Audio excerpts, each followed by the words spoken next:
Assalamualaikum warahmatullahi wabarakatuh. Di sini kelompok A kelas K13 mata kuliah Akuntansi Keuangan Menengah 1 akan menjelaskan mengenai hasil pembahasan kelompok kami, yaitu exercise minggu ketiga yang terdiri dari 3 soal, yaitu E4.9, LO2345, lalu E5.14, LO3, dan P5.2, LO12. Sebelum kami memulai presentasi, izinkan kami memperkenalkan anggota kami. Terlebih dahulu ada Eka Meilina dengan NPM akhir 145, lalu ada Ismail Drea Azaria dengan NPM akhir 228. Selanjutnya ada Rizky Lamtama Sitorus dengan NPM akhir 243. Lalu ada Muhammad Fikri Raka Andarwa dengan NPM akhir 250. Selanjutnya ada Jenny Ragiza Balkis dengan NPM akhir 276. Dan yang terakhir ada Dewinta Trisna Putri dengan NPM akhir 411. Oke, kita masuk pada soal yang pertama, yaitu E4.9 LO 2,3,4,5 tentang income statement with retained earnings, di mana terdapat perusahaan TAO Ltd pada tahun 2022 dan berjalan 2022, yang mana pada datanya terdapat net sales nilai $1.200.000, COGS $780, selling expense $65.000, administrative expense $48.000, dividend revenue $20.000, interest revenue $7.000, rate of inventory due to obsolescence $80.000, depreciation expense omitted by accident in 2021 $40.000, interest expense $50.000, cash dividends declared $45, retained earnings di Desember 2021 $980.000 dengan efektif pajak rata-rata di semua item 34%, di mana terdapat dua soal. Yang pertama adalah menyiapkan income statement atau laporan laba rugi pada 2022 dengan asumsi bahwa sahamnya senilai $60.000. Dan juga soal yang kedua adalah menyiapkan retained earnings atau laporan laba ditahan pada tahun 2022. Selanjutnya kita akan menjawab soal yang pertama, yaitu membuat income statement. Nah, dalam income statement itu komponen pertama ada net sales sebesar $1.200.000, lalu dikurangi dengan cost of goods sold $780.000, jadi gross profit $420.000. Lalu dikurangi dengan operating expense, ada selling expense sebesar $65.000, administrative expense sebesar $48.000, rate of inventory sebesar $80.000, dan depreciation expense omitted $40.000. Nah, lalu dijumlah semuanya jadi $233.000 dan kita kurangkan dengan gross profit jadi operating income sebesar $187.000. Lalu selanjutnya ada other revenue and expense. Itu ada dividend revenue sebesar $20.000, interest revenue $7.000, dan yang terakhir interest expense itu mengurangi $50.000. Lalu kita kurangi dan tambah semuanya menghasilkan total other revenue and expense sebesar $23.000.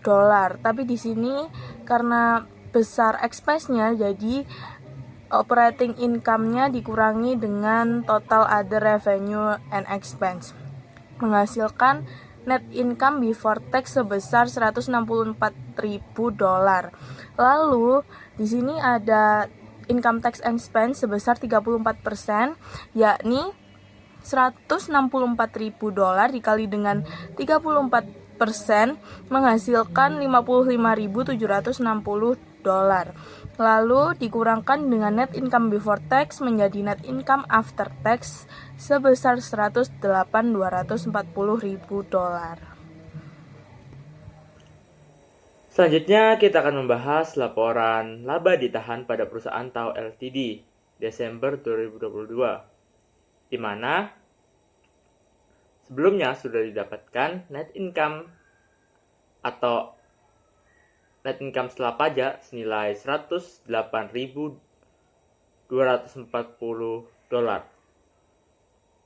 yang mana pada neracanya terdapat retained earnings awal atau Desember 2021 senilai $980.000, di mana net income dikurangi dengan cash dividend declared atau pembayaran dividen atau penerbitan dividen senilai $45.000 yang menghasilkan tambahan laba ditahan atau additional retained earnings senilai $63.240, yang mana retained earnings awal ditambah dengan additional retained earnings menghasilkan retained earnings akhir atau Desember 2022, di mana hal ini laporan tersebut akan digunakan untuk mengecek kinerja perusahaan dan juga berguna dalam pengambilan keputusan pada perusahaan TAO Ltd secara berkala. Pada bagian ini terdapat soal E5.14. Pada soal ini menyajikan data perbandingan kondisi keuangan perusahaan Lopez Inc. antara awal tahun 1 Januari 2022 dan akhir tahun 30 Desember 2022. Inti dari soal ini adalah kita diminta untuk membuat cash flow pada tahun 2022. Nah, di soal ini terdapat sebuah tabel.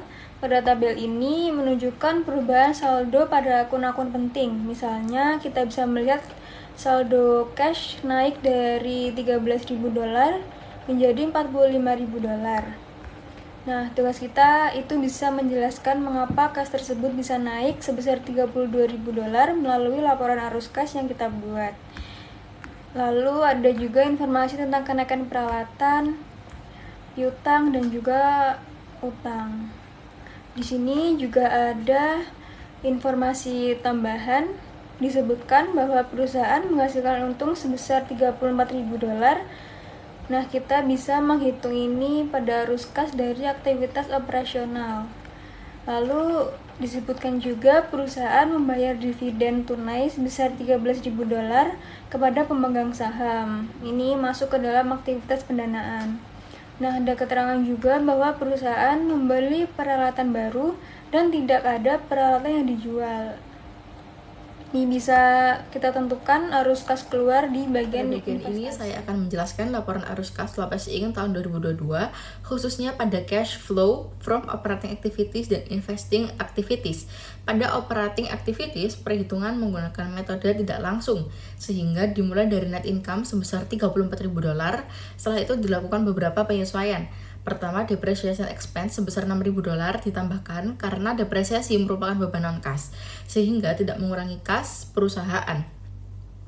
Selanjutnya, account receivable meningkat sebesar $3.000 dan dikurangkan karena kenaikan piutang menunjukkan ada pendapatan yang belum diterima dalam bentuk kas. Kemudian, account payable meningkat sebesar $5.000 dan ditambahkan karena kenaikan utang usaha berarti perusahaan belum membayar kewajibannya sehingga kas masih tersimpan. Setelah semua penyesuaian tersebut, diperoleh net cash provided by operating activities sebesar $42.000. Lalu selanjutnya pada investing activities. Bagian ini berkaitan dengan transaksi pembelian atau penjualan aset tetap. Dari data terlihat bahwa equipment meningkat dari $22.000 menjadi $39.000 sehingga terjadi kenaikan sebesar $17.000. Karena tidak ada penjualan aset, maka dapat disimpulkan perusahaan membeli equipment sebesar $17.000. Pembelian aset tetap menyebabkan kas keluar sehingga dicatat sebagai cash outflow atau dikurangkan $17.000 pada aktivitas. Saya akan menjelaskan pada bagian financing activities. Jadi, pada bagian ini terdapat dua transaksi. Yang pertama, perusahaan membayar dividen sebesar $13.000 kepada pemegang saham yang mengakibatkan kas keluar sebesar $13.000. Yang kedua, perusahaan menerbitkan saham baru senilai $20.000 dan mengakibatkan ini kas masuk sebesar $20.000. Jadi kas bersihnya itu $20.000 dikurangi $13.000 sama dengan $7.000. Lalu di bagian akhir kita menjumlahkan semua kas bersih dari aktivitas, yaitu yang pertama denda operasi sebesar $42.000. Di aktivitas investasi ada $17.000, ini dikurangi, dan aktivitas pendanaan yang terakhir ada $7.000. Jadi totalnya ada $32.000, yaitu kenaikan kas bersih.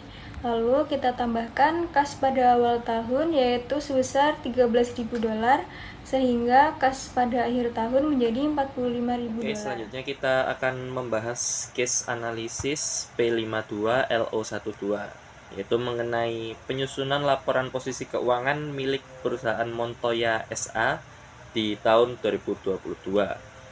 Di sini dapat dilihat pada tabel ya, sudah disediakan untuk angkanya, dan di sini ada satu yang belum diketahui, yaitu retained earnings. Nah, ini akan dijelaskan pada slide selanjutnya, dan dengan diketahui di sini ada saham biasa yang diotorisasi adalah 400.000 lembar dan saham preferen yang diotorisasi adalah 20.000 lembar. Jadi akan kita hitung pada slide selanjutnya. Di sini ada laporan posisi keuangan yang kami buat atau statement of financial position. Di dalam statement of financial position ini ada aset, liabilitas, dan ekuitas. Nah, seperti yang kalian tahu, kalau persamaan dasar akuntansi itu adalah aset sama dengan liabilitas ditambah ekuitas. Hasilnya adalah nilai aset itu harus sama dengan liabilitas ditambah ekuitas. Nah, sebelum itu jadi kita akan bedah satu-satu mulai dari aset, liabilitas sampai ekuitas. Sekarang kita akan membedah mulai dari asetnya. Di sini ada dua jenis aset, yaitu current asset dan non current asset. Apa itu? Di sini current asset itu merupakan aset lancar yang biasanya perusahaan ini menggunakannya agar lebih cepat dicairkan dalam jangka waktu pendek. Nah, biasanya ini waktunya kurang dari 1 tahun. Tujuannya ini digunakan untuk biaya operasional sehari-hari dalam usaha. Untuk contohnya di sini ada cash sebesar 360.000 euro, lalu ada income tax receivable 97.630, lalu ada notes receivable 445.700, lalu ada inventory sebesar 239.800, lalu ada prepaid expense sebesar 87.920, dan trading security sebesar 121.000, dan sini totalnya sebesar 1.352.050. Lalu ada non current asset. Apa itu non current asset? Yaitu aset tidak lancar, yaitu atau sebuah investasi kekayaan jangka panjang yang dimiliki suatu perusahaan untuk mendukung operasional. Di sini itu non current asset tidak dimaksudkan untuk segera dijual, jadi masih disimpan. Tujuannya untuk memberikan ekonomi manfaat ekonomi bagi perusahaan dalam jangka panjang. Di sini ada contohnya, yaitu ada tanah sebesar 480.000 euro, lalu ada bangunan sebesar 1.640.000. Tapi di bangunan ini ada namanya depresiasi atau penurunan harga, yaitu di sini ada penurunan harga sebesar 270.200. Lalu ada equipment atau peralatan sebesar 1.470.000, dan di peralatan juga ada yang namanya penurunan kualitas sebesar 292.000, dan ada juga goodwill sebesar 125.000. Jadi di sini total non current asetnya sebesar 3.152.800. Maka total asetnya di sini jika ditambah dengan current dan non-current, maka hasilnya adalah 4.504.850 euro. Selanjutnya di sini ada liabilitas dan ekuitas. Yang isinya ada current asset, liabilities, ada account payable sebesar 490.000, terus ada income taxes payable sebesar 98.362, terus ada notes payable to banks sebesar 265.000, terus ada rent payable short term sebesar 45.000, terus ada payroll taxes payable sebesar 177.591, dan total current liabilities sebesar 1.075.953. Di bawahnya ada long term liabilities, yaitu ada bonds payable sebesar 285.000, unsecured notes payable long term sebesar 1.600.000, terus ada long term rental obligation sebesar 480.000, terus di bawahnya total long term liabilities sebesar 2.365.000. Di bawahnya lagi ada total liabilities, yaitu sebesar 3.440.953 dari total current liabilities ditambah long term liabilities. Terus bawahnya ada equities atau ekuitas. Akunnya itu ada share capital ordinary 1 euro par value sebesar 200.000, terus ada share capital preference 10 euro par value sebesar 150.000, terus ada return earning sebesar 713.893. Nah, sebelum itu sebenarnya return earning di sini tuh tidak diketahui. Nah, cara mencari return earnings itu adalah total aset dikurangi total liabilitas ditambah total saham. Jadi total asetnya itu total asetnya itu sebesar 4.504.850, terus dikurangi total liabilitas. Nah, total liabilitas itu sebesar 3.440.953 ditambah sama total saham, yaitu yang share capital ordinary sebesar 200 dan share capital preference sebesar 150. Nah, hasilnya adalah return earnings sebesar 713.897. Habis itu ditambah jadi total equities sebesar 1.063.897.000. Terus di bawahnya ada total liabilities dan equities sebesar 4.504.850.000. Sekian presentasi yang telah kelompok kami sampaikan. Terima kasih telah mendengarkan sampai akhir. Untuk kurang lebihnya mohon maaf. Wassalamualaikum warahmatullahi wabarakatuh.